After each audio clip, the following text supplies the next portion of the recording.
Hello friends, কেমন আছো তোমরা সবাই? আশা করছি সবাই খুব ভালো আছো, সুস্থ আছো। আমিও খুব ভালো আছি। চলে এসেছি নতুন আর একটা ভিডিও নিয়ে। রান্না করছি, ঘড়িতে দুপুর 3টে বাজছে। এতক্ষণে গিয়ে আমার সমস্ত কাজ শেষ হয়েছে। তোমরা আগের ভিডিওটাতে দেখেছোই, ভিডিও করেছিলাম আমি, যদিও ভিডিওটা খুব ভালো করে করতে পারিনি। আজকে বক্স খাট খুলে আমার দুটো ট্রলি ব্যাগ ছিল সেটা ঢুকিয়েছি, তারপরে উইন্টার ক্লোথসের যে স্টোরেজ বক্স ছিল সেটা ঢোকাবার চেষ্টা করলাম ওখানে, বাট এত বড় হয়ে গেছে স্টোরেজ বক্সটা যে আমার খাট ছোট পড়ে গেছে, মানে চেপে যাচ্ছে, সেই জন্য ওগুলো আলমারির মাথায় তুলেছি, তোমাদেরকে দেখাবো। ঠিক আছে, অনেক কাজ করেছি, ওই সমস্ত করলাম। আর যখনই এরকম ধরনের কিছু কাজ ঘরে করা হয় তখন যেটা হয়, ঘর প্রচন্ড নোংরা হয়, তো ঘরটাকেও ডিপ ক্লিন করতে হবে। আজকে পুরো ভালো করে ঘর ঝাড়ু দিয়েছি, সার্ফ দিয়ে ঘর মুছেছি, কারণ হোয়াইট কালারের ফ্লোর গুলো খুব ভালো মতন করে না মুছলে ফ্লোরটা কেমন ময়লা ময়লা দেখায়। তো সমস্ত কিছু করার পর গেছি স্নান করতে। হেয়ার ওয়াশ তো করতেই হবে, কারণ ধুলো ময়লার কাজ করেছি আজকে। হেয়ার ওয়াশ করে একটু বসে রেস্ট নিলাম, বেশিক্ষণ নয়, কারণ ঘড়িতে 3টে বাজতে যাচ্ছে, খাওয়া হবে না। তো ভাত এখানে করা হয়ে গেছে, কারণ ভাত বসিয়ে স্নানে গিয়েছিলাম যাতে ভাতটা হয়ে যায়। তো ভাত এসে দেখলাম প্রায় ভাত হয়েই গেছে, ভাতের ফ্যান গালা হয়ে গেছে। তারপরে শাড়ি পরলাম, আর শাড়ি পরতে পরতে যে কাজটা করছিলাম সেটা হচ্ছে, আমি এখন বানাচ্ছি মাছের তরকারি। ভিডিওটা বানাতাম না কারণ ভীষণ টায়ার্ড লাগছে, খেয়ে একটু শোবো। ভিডিওটা বানাচ্ছি এই কারণে, অনেকেই আছো যারা আমার কুকিং ব্লগের জন্য রিকোয়েস্ট করো।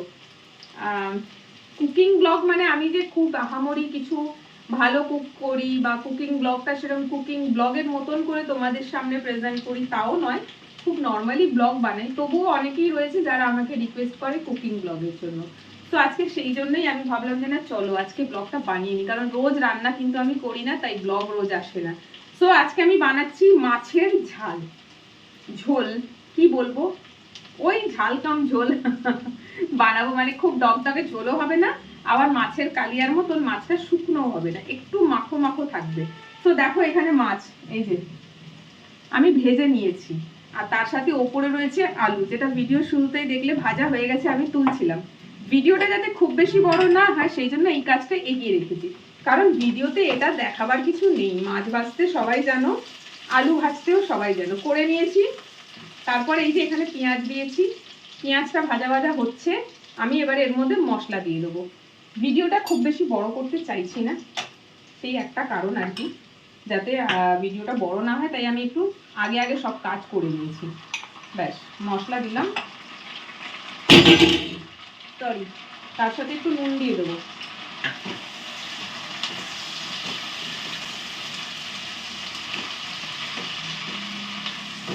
যখনই কড়ায় তেলে, গরম তেলের মধ্যে পেঁয়াজ আদা রসুন বাটা এরম জাতীয় কিছু লিকুইড জিনিস, মানে মশলা টাইপের জিনিস তেলের মধ্যে দেওয়া হয় না, তখনই দেখবে একদম ছটছট করে ছটকে চারিদিক নোংরা হয়ে যায়। তো ওই মশলাটার সঙ্গে সঙ্গে নুন দিয়ে দেবে, নুন দিলে ছিটকাবে না। দেখতেই পাচ্ছ তোমাদের সামনেই ছিটকালো না, কিন্তু নুন দিয়েছি। চলো এবার এক এক করে গুঁড়ো মশলাগুলো দিয়ে দিই। এখন সব থেকে আগে যেটা দিচ্ছি সেটা হচ্ছে জিরে গুঁড়ো, যেটা প্রায় শেষের পথে, দেখো নেই আনতে হবে। দিচ্ছি হচ্ছে গুঁড়ো লঙ্কা, এটা কাশ্মীরি লঙ্কা, এটাতে শুধু কালার হবে, ঝাল তো হবেই না। এরপরে দিচ্ছি হলুদ, ব্যাস, আর কোনো মশলা নয়। এইবারে জাস্ট এর মধ্যে অ্যাড করব হচ্ছে কাঁচা লঙ্কা, কারণ আমি ভীষণ ঝাল খাওয়া মানুষ, ভীষণ, মানে যারা ঝাল খায় না, আমি যেরকম ঝাল খাই সেই ঝাল যদি তাদেরকে খাওয়ানো হয় কেঁদে ফেলবে। আমি এতটাই ঝাল খাই, মানে এরকম করতে করতে খাবার খাবো। তো যাই হোক, কাশ্মীরি মির্চ দিলে কিন্তু ঝাল হয় না, তাই জন্য আমি এখানে অ্যাড করে দেবো হচ্ছে কয়েকটা কাঁচা লঙ্কা। কাঁচা লঙ্কাটা দেবো, ধুয়ে নি দাঁড়াও। কাঁচা লঙ্কাটা দিলে কি হবে, কাঁচা লঙ্কাটাও বয়েল হয়ে যাবে তরকারির মধ্যে। এবার আমি আমার প্রয়োজন মতন সেটাকে ভাতের মধ্যে ঠেসে নেবো, তাহলে একটু ঝাল হবে। তো একটুখানি করে চিড়ে নিলাম, লঙ্কা অবশ্যই একটু চিড়ে দেবে, নইলে না গরমে যায় তো এটা, আগুনে গেলে এর মধ্যে গ্যাস তৈরি হয়, দিয়ে পুরো বমের মতনই ব্লাস্ট করে। তাই যে কোনো লঙ্কা, শুকনো লঙ্কা হোক কাঁচা লঙ্কা হোক, যখনই আগুনে দেবে, তেলের মধ্যে দিচ্ছ বা কোনো খাবারে দিচ্ছ, সেটাকে একটুখানি চিড়ে নিয়ে দেবে, তাহলে সেফটি। ব্যাস হয়ে গেল। এই দেখো কথা বলতে বলতে তো টমেটম দিতেই ভুলে গেছি, টমেটম গুলো রেখে রেখে দেখো গা শুকনো হয়ে যাচ্ছে। একটাই টমেটম দেবো, বেশি না। খুব একটা টমেটম দেওয়ার হ্যাবিট আমার নেই, আসলে আমি একলা এখানে থাকি তো, বুঝতেই পারছো যারা একলা থাকো বাজার করতে গেলে ওই কিছু জিনিস একটা তো আর কেনা যায় না, 2-3টে নিয়ে আসবে। এবার তুমি রান্নাই হয়তো রোজ করো না, তো ওই 2-3টে জিনিস নিয়ে এসে হয়তো একটা ইউজ করেছো, বাকিগুলো ইউজ করতে করতে খাবারটা জিনিসটা খারাপ হয়ে গেল। আমার সাথে সেটাই হয়। তো টমেটো মনে হয় আমি কত কিনেছিলাম, 100 গ্রাম মতন না 150 গ্রাম মতন নিয়েছি, 3-4টে হয়েছে, একদিন ইউজ হয়েছে, বাকি দুটো পড়ে আছে। ব্যাস তরকারিতে দিলাম এখন একটু জল, মশলাটাকে কষাতে হবে। সে তুমি যে তরকারি বানাও না কেন তেল মশলা খুব বেশি দেওয়ার প্রয়োজন পড়ে না, একটু মশলাটাকে খুব ভালো মতন করে কষাবে, ব্যাস তাহলেই দেখবে তরকারির স্বাদ আসবে। ব্যাস হয়ে গেল। এটাকে এখন আমি একটু কষাই, একটু সময় লাগবে, জোরটা কমিয়ে এটা ঢাকা দিলাম। চলো তোমাদের সাথে যে কথাটা বলার আছে বলছি, তবে এটা তুলে রাখি। দেখো আদা রসুন পেস্ট আর একটা টমেটো আছে, আর একদিন কোনো কাজে লেগে যাবে, তুলে রাখি। আসছি 1 মিনিট। চলো মশলাটা ভাজা ভাজা হচ্ছে, হোক, তোমাদের সাথে একটু কথা বলি। ভীষণভাবে টায়ার্ড।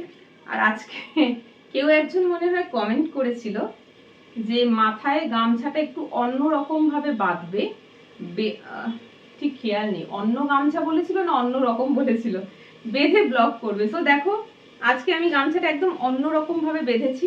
গেস করো তো এরকম ধরনের পাগড়ি আমাদের ইতিহাসে কার মাথায় দেখতে পাওয়া গেছে? কেউ একজন আছে যারা ইতিহাস বই পড়েছে, বাংলা বই পড়েছে, একটু ভালো করে পড়েছে, তারা বলতে পারবে কে এরকম ধরনের, এই দেখো নতুন স্টাইলে কেমন ভালো। তো যাই হোক দাঁড়াও 1 মিনিট, মশলাটা কষানো হচ্ছে, মাঝখানে একটু নেড়ে ছেড়ে দিই নইলে ধরে যাবে। রান্নাটা তোমাদেরকে দেখাবো, অবশ্যই দেখাবো। ঘড়িতে 3টে বাজে। তো চলো আমি এটা খুলে ফেলি এবার, ঠিক আছে? হয়ে গেছে, অনেকক্ষণ এটা আমি বেঁধে রেখেছি মাথায়, চুল প্রায় আধা শুকনো হয়েও গেছে।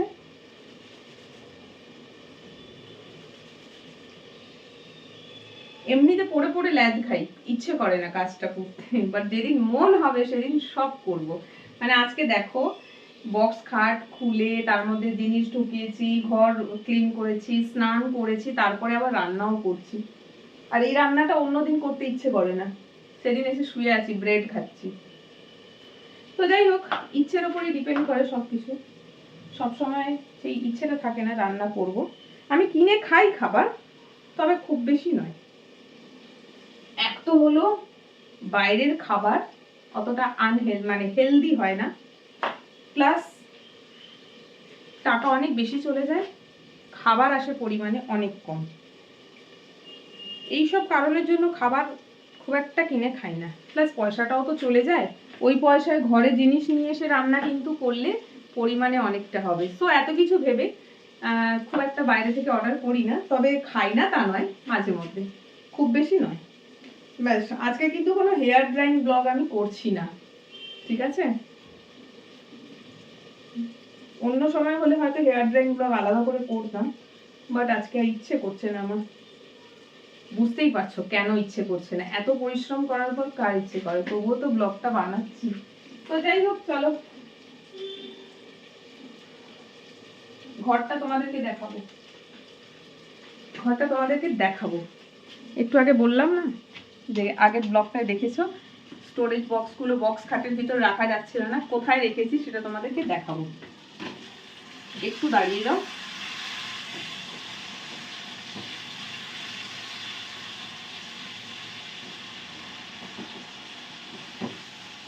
মশলাটাকে কষাই আগে ভালো করে, আর একটু বাকি আছে, তোমরাও ততক্ষণ একটু ওয়েট করে যাও। মশলাটাকে একটু কষাই, দিয়ে ওর মধ্যে জল দেব, জল দিয়ে তোমাদেরকে রুমে নিয়ে যাব, দেখাবো যে স্টোরেজ বক্সগুলো আমি রাখলাম কোথায়। খুব কষ্ট হয়েছে স্টোরেজ বক্সগুলো আলমারির মাথায় তুলতে, কেউ ছিল না হেল্প করার। মানে স্টোরেজ বক্সগুলো এক একটা এত ওয়েট হয়ে গেছে না যে ওটা নিয়ে চেয়ারের ওপর উঠে তারপরে আলমারিতে রাখা। আলমারির মাথায় তুলতে কোনো অসুবিধা হয়নি, বেশি কষ্ট হলো ওইটাকে ধরে চেয়ারে ওঠা। কারণ কেউ থাকলে ওটা আমার হাতে দিত, আমি আগেই চেয়ারে উঠে যেতাম, হাতে দিল, আমি ওপরে রেখে দিলাম। আমার আলমারির কাছে এমন কোনো জায়গা বা কিছু নেই যেখানে আমি বক্সটা রাখবো, রেখে আমি চেয়ারে উঠবো, তারপর ওখান থেকে নিয়ে রেখে দিলাম। তো খুব কষ্ট হয়েছে আজকে, সব থেকে বেশি কষ্ট হয়েছে আজকে ওই কাজটা করতে গিয়ে। একবার তো ভাবছি যে পড়ে না যায় হাত থেকে, পড়লে বক্সটা নষ্ট হয়ে যাবে, কারণ ওই বক্সটার ভিতরে না চারিদিকে মোটা মোটা তার দেওয়া রয়েছে যাতে বক্সটা স্ট্যান্ড করে থাকে, চেপটা না হয়ে যায়। তো যাই হোক, একটু ওয়েট করে যাও, মশলাটা কষানো হচ্ছে এন্ড খুব সুন্দর গন্ধ বেরোচ্ছে। পারলে সেই গন্ধটা তোমাদেরকেও শোকাতাম, পসিবল হলে সেই গন্ধটা তোমাদের কাছেও আমি পাঠাতাম। মশলার স্মেল খুব সুন্দর আসছে, দেখেছো কালার, এই যে লাল।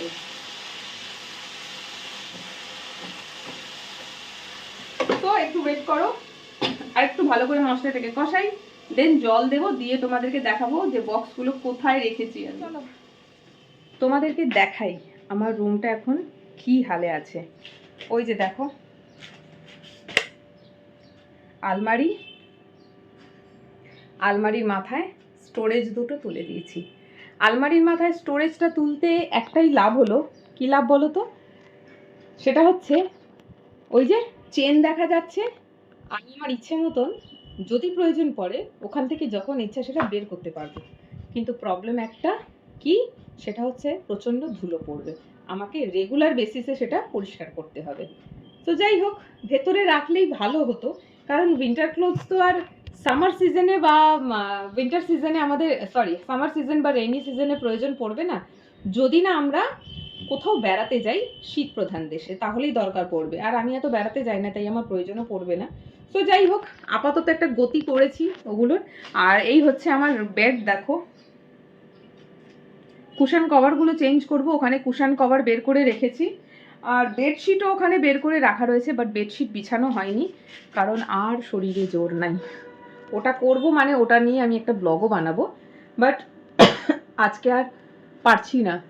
3:30 বাজে, তখন বলেছিলাম 3টে, এখন বাজে 3:30। সকাল থেকে মাত্র 1 কাপ চা আর একটা টোস্ট বিস্কুট খেয়ে এসে এই এত এত কাজ করলাম, আর শরীরে আমি জোর পাচ্ছি না। আর আজকে ভীষণ মাছের ঝোল ভাত খেতে ইচ্ছে করছিল, মানে আলু দিয়ে মাছের ঝোল। সবজি থাকলে দিতাম, ঝিঙে বা পটল বা সজনে ডাঁটা বা পেঁপে, এইগুলো যদি থাকতো আমি মাছের ঝোলে দিতাম, বাট নেই। আর অনলাইনে কেনার ইচ্ছে নেই এখন, কারণ শুধু একটা জিনিস কিনতে অনলাইনে ডেলিভারি চার্জ অনেক যাবে। আমি বাল্কে অনলাইনে অর্ডার করি যখন ডেলিভারি চার্জটা ফ্রি হয়ে যায়, একটা দুটো জিনিস করি না। তো সবজি দিয়ে করলে মনে হয় মাছের ঝালটা বা ঝোলটা আরেকটু টেস্টি হতো খেতে, আমার খুব ভালো লাগে পেঁপে দিয়ে মাছের ঝোল।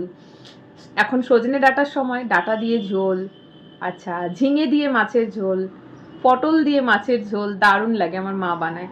তো আজকে সেটাই ইচ্ছে ছিল, বাট আসার পথে বাজার যাওয়া হয়নি, ভুলে গেছিলাম। এখানে এসে তো আর পসিবলই হলো না, কোনো সবজিওয়ালাও পাইনি, মানে আসেনি। অন্যদিন সবজিওয়ালা আসে, আজ কিন্তু আর আসেনি কেউ। তো যাই হোক, দেখিয়ে দিলাম ওই যে স্টোরেজ ওখানে তুললাম, এই চক্করে আলমারিটাও পরিষ্কার হয়ে গেছে। আর এই দেখো আমার ক্যামেরাটা কিরকম প্রবলেম করছে, দেখতে পাচ্ছ, আমাকে কালো করে দিয়েছে এই জায়গাটায়। এক্ষুনি ঠিক ছিল, এক্ষুনি। তো ফোন কেনাটা আমার কাছে খুব ইম্পর্টেন্ট হয়ে দাঁড়িয়েছে এখন, কারণ ফোনের স্ক্রিন ভীষণ ডিস্টার্ব, ক্যামেরাটাই ডিস্টার্ব করছে, দেখো কত কালো করে দিল আমাকে। তো যাই হোক, এই যে বেড, দেখছি কাল বা পরশু বেডশিট বিছাবো, তার একটা ব্লগ করব। ব্যাস আর কি, এটুকখানি শেয়ার করার ছিল। আজকে হেয়ার ড্রাইং ব্লগ বানালাম না, ইচ্ছে করছে না, অন্যদিন বানাবো। তো চলো কিচেনে যাই। মাছের ঝোলটা ফুটে উঠেছিল মশলাতে জল দেওয়ার পরে, তার মধ্যে আমি আলু আর মাছ দিয়ে দিয়েছি, ফুটছে। চলো ওটা নামিয়ে নিই, রান্নাটা কেমন হলো তোমাদেরকে দেখাবো। মাছের ঝোল এখনো ফুটছে, ফুটুক। মাছের ঝোলের মধ্যে মাছ দেওয়ার পর ঝোলটা যত বেশি ফোটাবে না, মাছের স্বাদটা ততটাই ভালো মতন করে ঝোলের মধ্যে চলে আসবে। মানে কখনো যদি মাছ শেষ হয়ে যায়, যে ঝোল আলুটা পড়ে থাকবে সেটা দিয়েও খুব ভালো মতন করে ভাত খেতে পারবে, কারণ একটা আষ্টে গন্ধ মাছের ওর মধ্যে চলে আসে। তো ওটা ফুটুক, আর তোমাদেরকে বলেইছি যে খুব বেশি ঝোলও না আবার খুব বেশি ঝালও নয়। তো ওটা একটু ফুটুক, বাকি আছে। আমি ততক্ষণ আমার ভাতটা বের করে নিই। 1 হাঁড়ি ভাত করেছি, দেখতেই পাচ্ছ। একা খাবো, এত ভাতের প্রয়োজন নেই। বাট আমি ভাতটা বেশি করে কেন করেছি, ভাতটা করা থাকলে গরম করে তাড়াতাড়ি খেয়ে নেওয়া যায়, আর করতে হলেই হয় ঝামেলাটা, তখন সময়টা অনেকটা চলে যায়। তো সেই জন্যই আমি যখনই ভাত করি এরকম হাঁড়ি ভরে ভাত করি। আর এখন একটু ভাত আমার বেশি লাগে, কারণ লাস্ট ভিডিওতে তোমাদের সাথে শেয়ার করেছিলাম আমার বাড়ির সামনে কালু সোনা থাকে, একদম আমার ফ্ল্যাটের গেটে বসে থাকে, ভয় বাড়াতে, এখনো ও ভয়ে বেরোতে পারেনি, কারণ ও বেরোলেই ওকে পাড়ার বাকি কুকুররা অ্যাটাক করছে, কামড়ে দিচ্ছে, আছড়ে দিচ্ছে, ও বেচারা প্রাণের ভয় আর কোথাও যেতেই পারছে না। আর আমাদের এখানে এত সেফ ফিল করে আমাদের দরজার সামনে যে ও যেতেও আর চাইছে না। মানে যেতে চাইছে না মানে কি, এমন নয় যে হ্যাঁ ও যেতে পারবে বা যেতে চাইছে না, তা নয়, ওর একটা বুকে ভয় এসে গেছে, প্রাণ সংশয় বলে না সেটা, যে আমাকে হয়তো বাইরে গেলেই মেরে দেবে, আর ও বাইরে বেরোলেই ওকে অ্যাটাক করছে, সেই জন্য ও ভয়ে আরো যাচ্ছে না। তো যাই হোক, ও যতদিন আমার বাড়ির সামনে বসে থাকবে আমি ততদিনই ওকে যা পারবো দেবো। তবে মিল যেটা, ও আবার সব খায় না। কালকে রাতে ওকে দিয়েছিলাম দুধ গরম করে পাউরুটি ছিঁড়ে ছিঁড়ে চটকে দিয়েছি, দুধটা খেয়ে নিয়েছে, পাউরুটিটা অল্প খেয়েছে, শেষের দিকে দুধ পাউরুটি ফেলা গেল। তার মানে ওকে দুধ ভাত চটকে দিলে খায়, মাছ দিয়ে চটকে দাও, মাংস দিয়ে চটকে দাও খাবে, কিন্তু দুধ পাউরুটি খাবে না।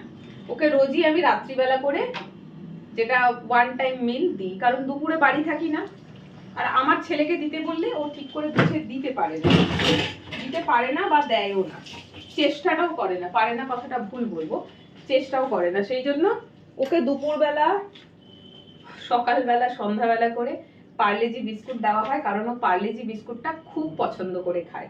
তো বলেছি ঠিক আছে, কিছু না হলে অন্তত কিছু তো দে ওকে, ভাত দিচ্ছিস না তো পার্লেজি বিস্কুট দে। তো একটা করে বড় বড় প্যাকেট কিনে রাখা থাকে, ওকে সকালে আমি পার্লেজি 3 প্যাকেট দিয়ে বেরিয়েছি, আবার দুপুরবেলা ছেলে দেবে, সন্ধ্যাবেলাতেও ছেলে দেবে, রাত্রিবেলা আমি গিয়ে ওকে ভরপেট খাবার দেবো, সেটা হচ্ছে ভাত। তো আজকে যেহেতু মাছ রান্না করেছি ওর জন্য নিয়ে যাব। সো বুঝতে পেরেছো, আজকে রান্নাটা আমার একার জন্য হয়নি, আজকে কালুও খাবে। তো ও হয়তো এই তরকারি দিলে খাবে না, ঝাল লাগবে, ওকে মাছটা নিয়ে যাব, দেখি বাড়িতে ডাল ফাল কিছু যদি থাকে। আমি মেনলি যেটা করি, ওকে মাছের শুধু মাছ ভাজাটাই দিই, তরকারি দিই না। লাস্ট ডেও আমি মাছ ভাজাই করেছিলাম, তো ওকে আমি তরকারি দিই না, মাছ ভাজা, ভাতটা গরম করে ওতে একটু নুন আর একটু জল খাবার দিয়ে ভালো করে চটকাই, চটকে মাছ ছাড়িয়ে ওর মধ্যে দিয়ে একটু মেখে দিই, ব্যাস ও আরামসে খেয়ে নেয়। তো যাই হোক, ওকে খাইয়ে না আমার একটা আলাদাই তৃপ্তি লাগে, মানে একটা আলাদাই ভালো লাগা, কি বলে এটাকে আমি জানি না, তবে ওকে খাইয়ে আমার খুব ভালো লাগে। আমি আগেও ভাবতাম যে এদেরকে খাওয়াবো, কিছু করবো এদের জন্য, বাট সময় হয়ে ওঠে না, আমার কাজের জন্য আমি বাড়িতেই থাকি না, আর কাউকে খাওয়াবার দায়িত্ব নিলে রোজ খাওয়াতে হবে। তো যাই হোক, সবার জন্য না পারলেও একজনের জন্য তো করছি। ও বেচারা আমাকে দেখলে কি করে, রাত্রির বেলা বুঝে যায় যে এবার এসেছে আমাকে খেতে দেবে, এইটাই আমার খুব ভালো লাগে। তো চলো, এই যে দেখো দুটো মাছ আমি নিয়েছি, আলু নিলাম, ঝোল নিলাম, কাঁচা লঙ্কা কটা 3টে উঠেছে, আর একটা 4টে, ব্যাস। এই দেখো, এই যে মাছ দেখছো, এটা আর একদিন হবে, কারণ কালুর জন্য মাছ নিয়ে যাব, মাছ তো কমেই যাবে, রেখে দিচ্ছি এখন এটা এখানে। আর এই যে দেখো, এই হলো আমার আজকে দুপুরের খাবার। তো চলো, ব্লগটা আজকে, মানে ব্লগে আজকে যেভাবে কুকিং দেখাই সেভাবে দেখালাম না, কারণ ভীষণ পায়ে ব্যথা করছে দাঁড়িয়ে কাজ করে করে, আর ভালো লাগছে না, বাট একটা ব্লগ বানালাম। এক তো হলো কুকিং ব্লগ, আর এক তো হলো আমাকে এই যে কমেন্ট করেছিল একটু অন্যরকম ভাবে মাথায় গামছা বেঁধে ব্লগ করো, এরকম করে গামছা আমি মাঝে মধ্যে বেঁধে থাকি, তো আজকে ভাবলাম চলো এইভাবেই বেঁধে ব্লগটা করি। তো চলো, আর কথা বলতে পারছি না, একেবারে এনার্জি জিরো হয়ে গেছে, এবারে মাইনাসে যাচ্ছে। তো চলো, টাটা, আমি খাই, খেয়ে গিয়ে একটু ঘুমোই, রেস্ট নিই, নাহলে ভীষণ রেস্টলেস লাগছে, খুব খুব খুব টায়ার্ড লাগছে আজকে। চললাম। আর আগের ব্লগটা কেমন লেগেছে সেটাও জানিও, এই ব্লগটা কেমন লাগলো সেটাও জানিও, আবারও অপেক্ষা করো, নতুন ব্লগ আসবে। টাটা।